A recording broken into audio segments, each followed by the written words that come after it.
one of my accounts. This is a pretty big outfit. But do you see this? They got electrocution wire here. Ain't nobody climbing over here for nothing. You don't need no barbed wire when you got this all wired up. Look at that. I'm not touching it just in case. I don't want to get fried. I'm already black enough. You know, I don't need to get crispy black. So I have a funny story, y'all. Some of the stories I say might be a little crazy and funny. Like the one story I told you about the guy that I called him a shitty bandit because he was crapping everywhere. Everything he did was lousy and crappy. But y'all know what I mean by that, those who've seen that video. But check this out, y'all. I wouldn't have believed it if I heard it. And I still don't believe it. But I know it's true because he ain't gotta, come on, squirrel, get out the way. He doesn't say stuff like that. I know this guy for a while. He's my worker. He works for me. But today we were talking about a time where this guy was looking for a job, right? He's from Camden. Because my worker, he used to live in Camden. He grew up in Camden. So this, Camden is rough out there. So this guy, he's like a get-over artist. He's a con man.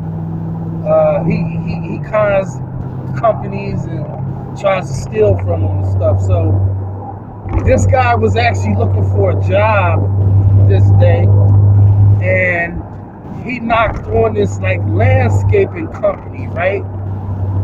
And the guy does like remodel and all this stuff. The company's pretty big, and they got like a bunch of Mexicans working for him and stuff. So he went to fill out an application, right? So he noticed the guy that owns the place was laying on the couch, right? So he knocked on the door. The guy didn't do nothing.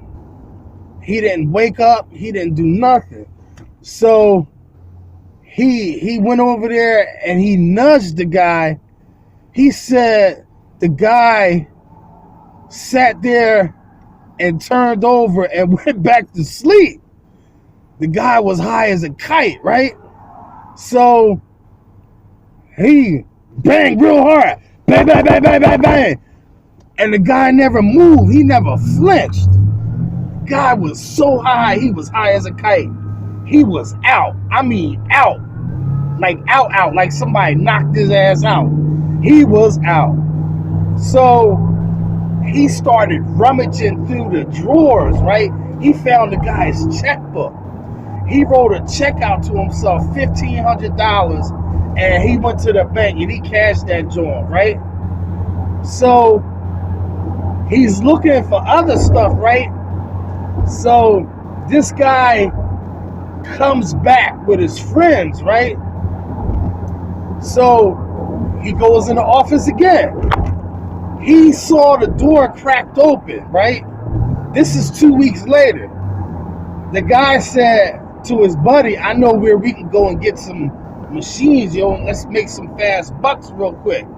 So he went back to the office and the door was cracked. This is 2 weeks later. The door was cracked open. So he went inside. He went into the office. The guy's still laying on the couch, right? I'm like, damn, that sounds like somebody that's dead. He said, I don't know, but the guy wasn't dead. He was just high. This is what he was saying. So I'm like, 2 weeks later, the guy still on the couch. So he's rummaging through the drawers and he finds the titles to all the trucks. And the keys are in the ignition. So he takes the pickup trucks, he flips them, he sells them, right? and he forges the guy's signature. I told you with the $1,500. He had the trailers hooked up to the pickup trucks. The trailers was full with those riding lawnmowers. It must have been about 3 of them in there. Big ones, the big riding lawnmowers. Then you know those blowers that the landscapers be using, and this gas power, they have them on their back. Them suckers is probably like $2-3 grand, right? Yo, he was selling them for like $100 a piece. They had sawzalls. I mean, he had all this stuff. The trimmers, the edgers. It was about 10 of those.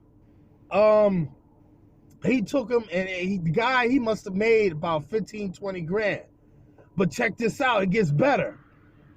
He goes back 6 months later to try and get a job there like he originally did in the beginning. The guy ends up hiring him, yo. He had all new trucks, all new equipment. So the guy, he knew, he must have knew when he went back 2 weeks later with his boy. He said that he done got new trucks and all that. So what I think happened, the guy was high, and between the 2 weeks, he went right back to getting high again and just went and got new trucks the next day. I'm like, damn, that's nuts. So apparently, whoever owns this company, this landscaping company, doesn't go out to work. He probably just sits in his office and get high all day and let the Mexicans do all the work. It's nuts, man. I said, no, he didn't. Go back 2 weeks later, the door was still cracked open as way he found it when he went to fill out the application. He knocked on the door, he opened up, went in the office, and grabbed the application, started filling it out. And he noticed somebody was in the back on the couch, sleep, or knocked out from getting high, you know?